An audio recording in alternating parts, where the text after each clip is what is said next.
Today's News Talk Radio. I do a lot of streaming radio. I do a lot of free streaming. TNTRadio.live.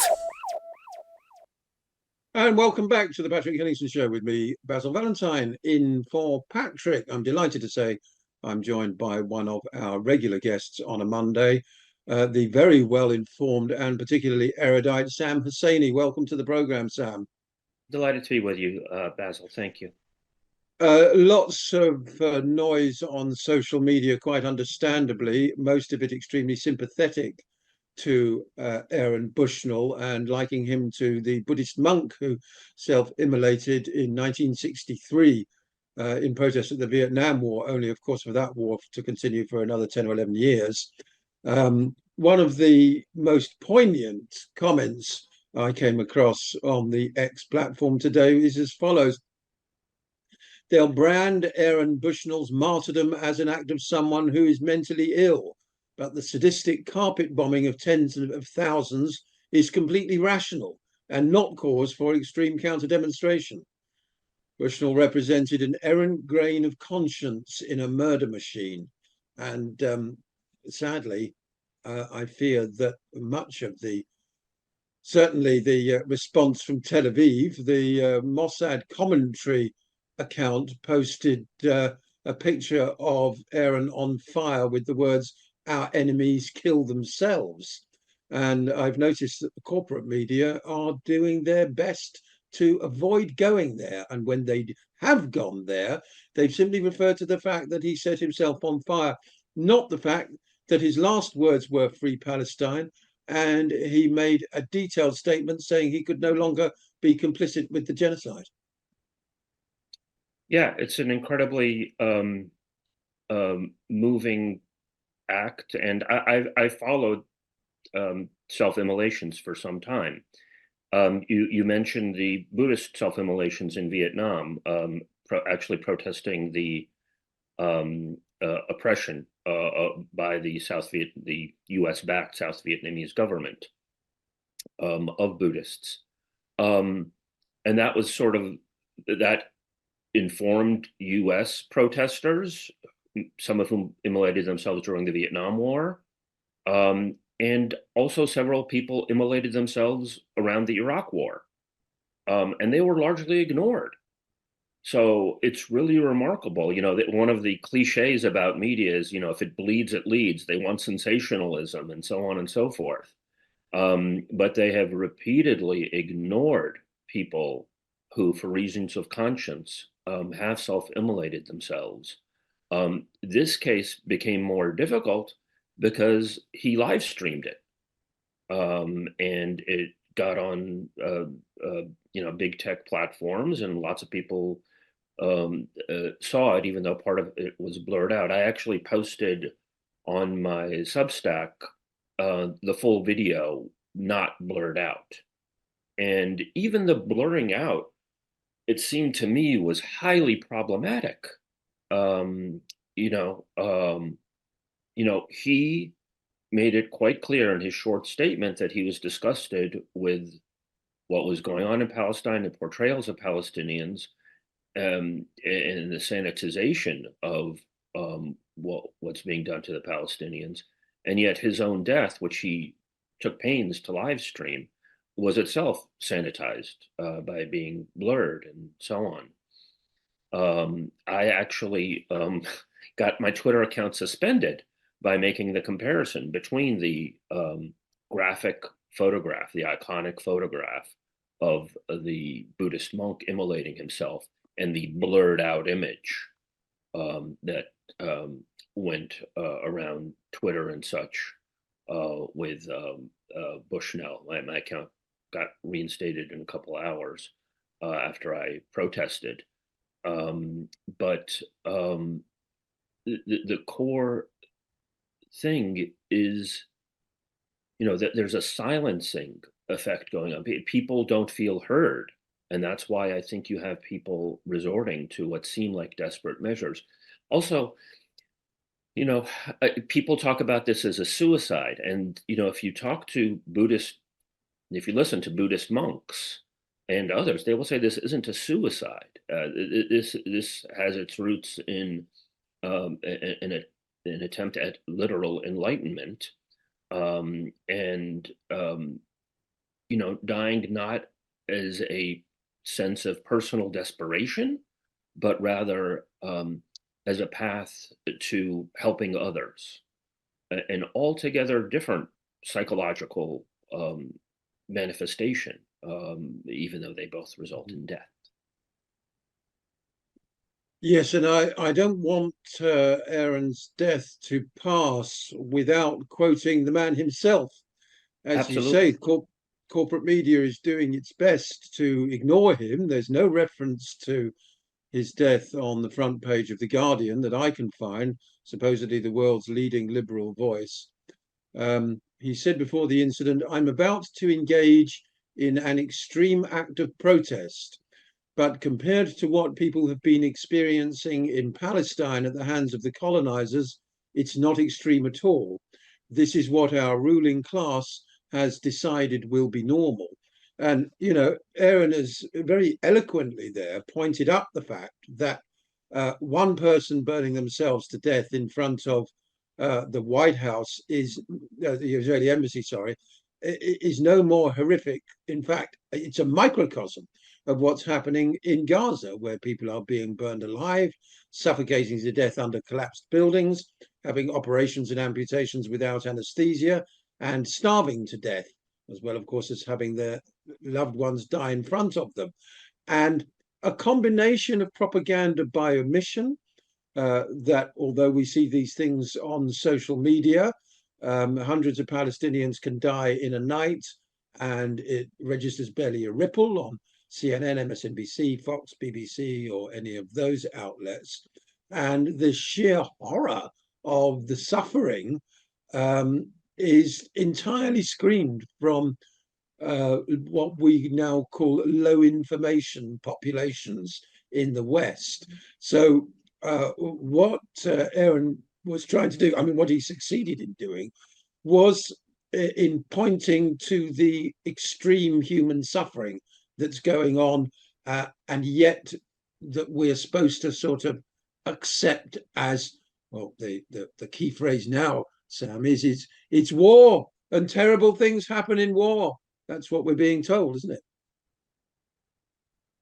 We are being told that, and the State Department has been filled with tisk, tisk, tisk, and we mourn every life and this complete disingenuousness, and we're wanting the Israelis to take precautions and so on. It's not war, it's genocide. They are targeting civilian infrastructure facilities. They are starving a population. They are saying they are starving a population. And it's that very kind of mass deceit and mass propaganda that I'm certain propelled Aaron Bushnell to take the measures that he did, because the U.S. public even is rendered moot. A majority have wanted a ceasefire for some time, every demographic group, if you look at it, and it's not reflected a whit in the power structure of the United States. And it's also U.S. military people are, they have limited, very limited free speech rights. They're grunts. It's these chicken hawk types that go and send them off to war to kill and die. And they're supposed to just shut up and do their jobs. And I'm sure that festers a great deal of resentment in the ranks of military people, many of whom presumably signed up to actually defend the United States, but that's not what's happening. I should say, to my point earlier, that the self-immolations have been ignored. A woman immolated herself in December in front of the Israeli consulate in Atlanta. I can't even find her name. I can't even find out if she died because she didn't live stream it. Bushnell had the presence of mind to not only do this so that we know his name, he ensured that we know his name because he live streamed it. And got it to some media that at least got it out in blurred form, and eventually the full video came out.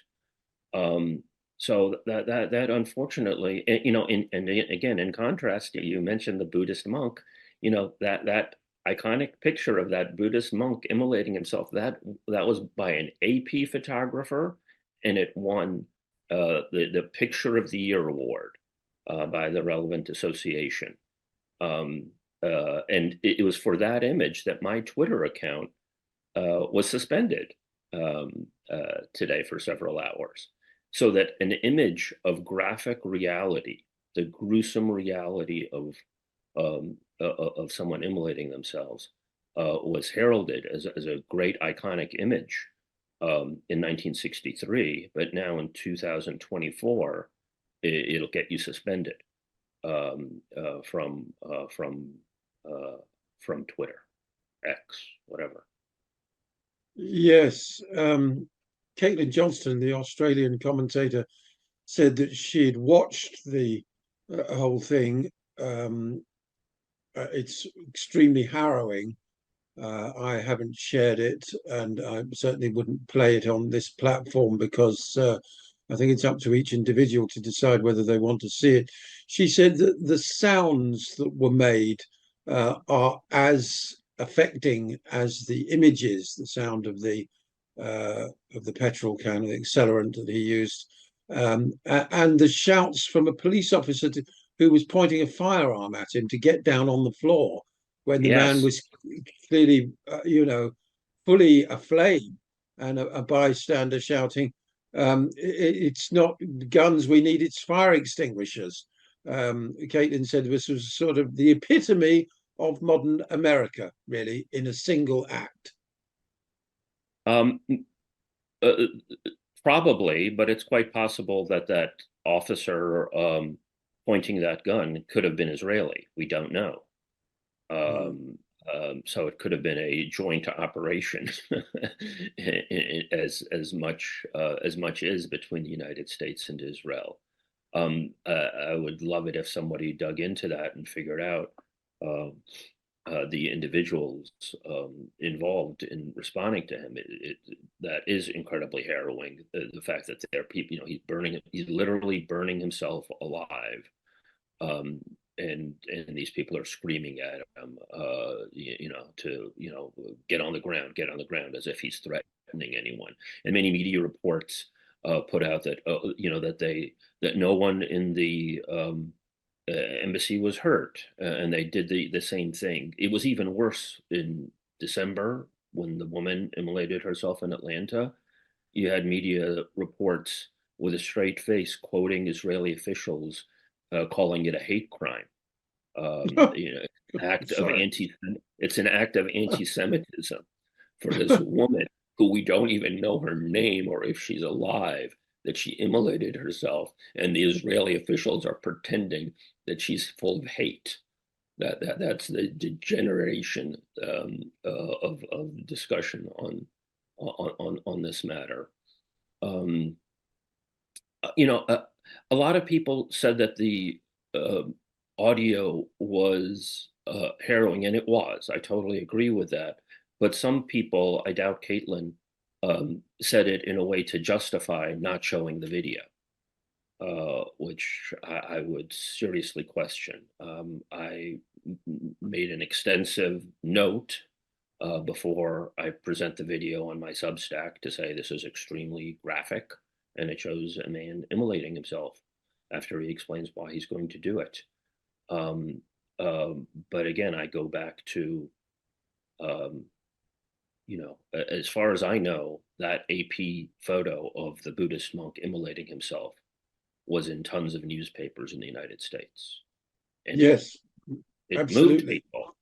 Yes. But no newspaper, I can say with strong confidence, no newspaper is going to put on its front page, or probably anywhere else, an image of Aaron Bushnell being burned. And Twitter will likely ban you if you post that. I don't. I mean, I posted a juxtaposition of his face as he was talking, and an image of his immolation. I don't know what the consequences of that would be, but that seemed to me to be a fair representation of what happened. So I think that there is this queasiness about showing reality, and people pay to see Hollywood movies full of gore, but it's all fictionalized. We look for fictionalized gore, but we avoid the actual horrors that policy manifests. And I think that there's something deeply disturbing about that. Absolutely. And of course, there's also the hierarchy of causes. In other words, Aaron killed himself to draw attention to the plight of the Palestinians, and it's highly dubious whether the corporate media regards that as a worthy cause to die for, which is why it wasn't referred to by the headlines in the New York Times, CNN Politics, Washington Post. Active duty airman sets himself on fire outside DC's Israeli embassy, as if it's as normal a thing to do as delivering milk. No reference to Gaza, no reference to his last words. The New York Times, a man set himself on fire outside the Israeli embassy in Washington, the police said. I mean, this is... For people, for people who haven't, seen the audio or video, it should be emphasized his last words were "Free Palestine" over and over again. He was screaming it in what may well have been his dying breaths, over and over again as he stood there, aflame in front of the Israeli embassy. For that not to crack the headline as to what is actually going on here is ridiculous. There's even some reports that are like, the whole, mental stability thing and so on, presumably because they can't seem to conceive of the notion of somebody sacrificing themselves for a greater cause that they don't see, that they fail to see the validity of. Well, it's very interesting that he was a serving US airman that chose Correct. to do this. If you'd asked me who would be a likely candidate to self-immolate in front of the Israeli embassy, I would say it would be some sort of either a Buddhist or some sort of extreme New Age peacenik type. Do you know what I mean? You wouldn't, or dare I say it, a conspiracy theorist, or you wouldn't expect it to be somebody who has signed up for the US military and is only aged 25 and has therefore grown up in the USA, heavily propagandized onto the Israeli side. And yet Aaron had managed to see his way through that all the way to making the ultimate sacrifice. It was, extremely unexpected. I think different people get into the military for widely different causes, and some people get into the military because they're brave. Some because there are all kinds of terrible reasons for getting into the military. Presumably he got in because he was brave. And this is an incredibly brave, self-sacrificing act that, again, Buddhist monks emphasize. This is designed to wake us up. People, in a sense, we're all oxidizing slowly. We're all aging, and they choose to do it all at once. In an attempt to foster a better life for other people, and to wake people up to the reality. And military people in some frequently have a fairly good grasp of reality, because they got to look at the reality in order to do military activity. Some use it for very insidious means, but you do see a pattern of whistleblowers and others coming out of the military. So I'm not totally surprised by that. There's a huge Wikipedia article up about the self-immolation of Aaron Bushnell already, Mm. and it states quite clearly that US complicity in genocide and his part in that as a serving US airman was central to his motivation. During the incident, Wiki says, Bushnell said he was protesting what people have been experiencing in Palestine at the hands of their colonizers and declared that he will no longer be complicit in genocide before dousing himself with the flammable liquid. So, it's the role of the US and his role in the US military that led him to take this ultimate step. Yes, I mean, he explicitly says he won't be complicit on the videotape. I'm sort of pleasantly surprised that Wikipedia, from what you say, has a decent entry on him, because I'd noticed Likewise, that yeah. I think they had no choice in this case. Again, he live streamed it. I'd noted in my article. I wrote an article in 2001, I guess. I'm losing track of the years, but I wrote an article about Gregory Levy, who self-immolated himself regarding the Iraq War in 1991, and was just ignored. And I was stunned at how much it was ignored. And then after I wrote that, I don't know if you're familiar with Brian Wilson. He is a former military person who was moved by Americans who immolated themselves about the Vietnam War. He eventually laid down on tracks to try to stop. He was a former military person as well. He laid down on tracks to try to stop munitions from going to Central America during the wars in the 1980s. And the train ran over his feet. And he lost his feet. And he's since retired in Nicaragua. He's a very dedicated activist. After I wrote that piece about one person who immolated themselves trying to stop the Iraq War, he told me there were two others that I didn't even know about. So again, there's a pattern of these people being ignored. They generally don't get Wikipedia entries even. There might be there might be a small article in there somewhere around them. There was one immolator who I profile, a musician from Chicago, who immolated himself in 2006 about the Iraq War, and I couldn't even get like Democracy Now! To mention it. There has been a real reluctance by a great mindset of people to ignore this. And I think it's because people don't want to face how horrible the policy is. And that, if these people are trying to wake us up, people sometimes don't want to be woken up. And I think that it is something that needs to be focused on. And I'm sorry to say that there will be people who are pleased to see that Aaron has passed away. Yes. And of course, the key question is the genocide. Netanyahu has said he plans to attack Rafah regardless of any hostage deal.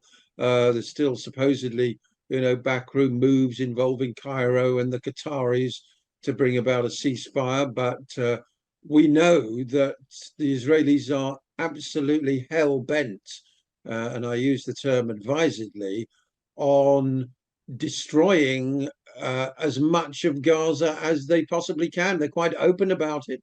It seems they're quite happy to kill 100 or 1,000 Palestinian civilians, including children, if they manage to get one Hamas operative. Netanyahu is claiming they've destroyed the majority of the Hamas battalions. We've got no idea no way of verifying any claim like that. But it seems that the United States is determined to continue to provide the ammunition, to provide the diplomatic cover, and to provide the money for the slaughter to continue. Yeah, I think that Hamas is the pretext, genocide is the means, and ethnic cleansing is the goal. Yeah. You now have apparent Egyptian complicity building these facilities in the Sinai. I would, I mean, Blinken's been running around the Middle East for several months with multiple trips. He's clearly not running around trying to create peace. He's running around trying to make deals, to buy acquiescence, and to bribe and threaten Arab governments into going along with things. So it's quite likely from the information that we have that they've struck a deal of some sort with the Egyptians, that they will run some kind of facility that Israel is planning to drive out Palestinians again, who have already been driven out of their homes in what is now Israel. People say Palestinians have nowhere to go. That's not true. They have someplace that they should go. Palestinians in Gaza should go back to their homes in what is now Israel proper under international law. That is actually their right. But Israel has been trashing international law for decades. And the US and the Saudis will probably pay for it. I mean, not pay for it, but I mean, they will finance the, putting these Palestinians for some time in these facilities. In tent facilities in the Sinai, and they'll cover it up as it's humanitarian, so that not so many of them get killed. Israel is an expansionist settler colonial state, and this is what they do. They continuously drive out the indigenous population, and that's what Israel's been doing, and is continuing to do. I don't think that Hamas is the target at all. I think Hamas is the excuse. Hamas is the pretext. I honestly think deep in their hearts, Netanyahu and company were delighted. I don't know. People might take grave exception to that, but they wanted a pretext in order to go after the Palestinians in the way that they've done. They obviously had a without a doubt. They obviously had a plan in place to do it. They did it repeatedly over the years, every several years. They call it mowing the lawn. They bombed the hell out of Gaza. They did it in 2009, 2014, 2021, and now at an even greater level. So part of what's needed is far more serious international action. You had South Africa go to the International Court of Justice. You had proceedings about the illegality of the occupation going on this last week, at the International Court of Justice. You have people just making rhetorical statements like Lula in Brazil saying, this is genocide, and, it creates a hubbub and so on. There's a lot that Brazil could do beyond, making proclamations, beyond the Arab group at the General Assembly is obviously moving to suspend Israel from the General Assembly, and possibly admit Palestine as a member. But they could also do things like try to set up a tribunal at the General Assembly to go after individuals, since the International Criminal Court has a corrupt prosecutor and isn't doing what it's supposed to do. And this British barrister, Khan, is clearly a con artist, and is not upholding the Rome Statute of the International Criminal Court. He's complicit. The prosecutor is in on the genocide. He, like the United States, is effectively greenlighting, giving diplomatic cover for Israel to conduct its genocide. Yeah, so the diplomatic cover extends, of course, to the ICJ as well, because coincidentally, there's been the case all last week, the hearings about the occupation. And very simply, the occupation itself is against international law. And we had speakers from a number of different countries saying, look, quite simply, Israel has to withdraw to the 1967 borders and dismantle all the settlements. You can talk about peace processes and all the rest of it, but international law takes precedence over any of that. It'd be very interesting to see what the judges decide. And of course, the United States was, I believe, the only country that defended the occupation and said that Israel's security would be compromised if it was forced to end the occupation. Since when does one country's security take precedence over ending an occupation? I mean, it's really bizarre stuff. Do you think that process is going to get anywhere, Sam? Well, I mean, I don't even buy the notion that it's for Israel's security. If Israel wanted security, it would have made peace a hell of a long time ago. It is engaging in murderous activities that endanger its own citizens because it's an expansionist power that obviously cares not a whit for Palestinian life, but is willing to sacrifice some measure of Jewish-Israeli life as well to perpetuate its expansionist project. I fear that there were some important statements, I think, that were made in the occupation hearing from the last week at the ICJ, but some is purely rhetorical, from Arab governments that are playing footsie with Israel. I mean, it's not to be taken seriously. Yes. But I fear that, Israel is fundamentally one step ahead. You want to declare the occupation illegal, well, fine, we'll get rid of the occupation because we'll have an outright ethnic cleansing, and maybe we will annex the territory. The ICJ argument, part of it is that this has effectively been an annexation. Occupation, military occupation isn't illegal typically per se, because the rules of it are envisioned to minimize the damage of it. So think of World War II, right? Germany occupied France. Okay, you can do that, but you have to abide by certain laws. The U.S. occupied Germany. You can do that, but you have to abide by, certain requisites. Israel isn't applying by those requisites and is effectively been annexing, and that's part of what the case is saying, that though they're annexing it, Israel might well say, okay, fine, we're going to annex it, and we're going to drive out a bunch of Palestinians. I mean, when they drive out, as they plan to do, if they drive out, as they clearly plan to do, Palestinians from Gaza, you're going to have people doing massive protests on the West Bank. Israel will likely use that as a pretext to even more target Palestinians on the West Bank. So it's like a system that targets anyone who protests against its insidious criminality. And part of the root of all of this is Israel's nuclear weapons arsenal, right? So one could construct an argument that effectively everyone is in part intimidated by Israel for a number of reasons, but one reason being that the Iranians know that Israel can dust Tehran.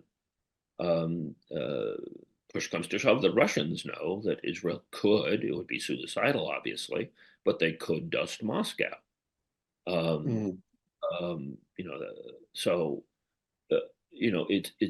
It's power politics at its worst. And other countries have to think far more creatively and strategic. I mean, you even had the Chinese at the ICJ hearings argue that Hamas is a national liberation movement.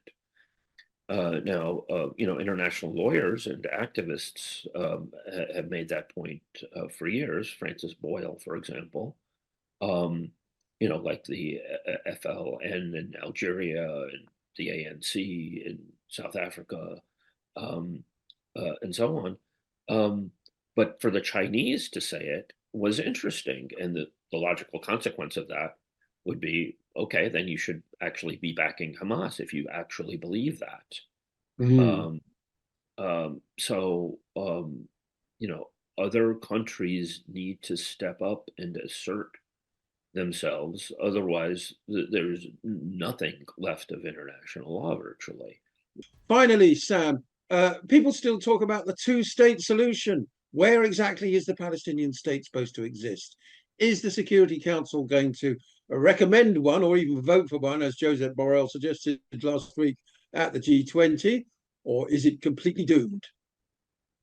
Well, I don't know how realistic it is. It's a hanging on to international law, because that's what international law at this juncture still calls for: a Palestinian state in Gaza and the West Bank, with East Jerusalem as its capital. You know, to me, it's a secondary question at this point, whether it's one state or two state. What needs to happen is that the Israeli genocide needs to stop. Yeah.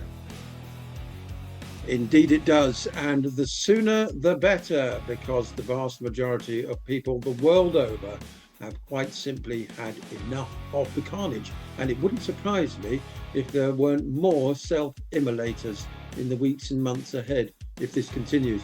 Sam Husseini from Washington, thank you so much for joining us today on today's News Talk. Thank you, Basil. There he goes then, Sam Husseini, and you can follow him on Substack and Twitter. We're going to take a break for the headlines. When we come back, Kit Clarenberg and the UK National Security State.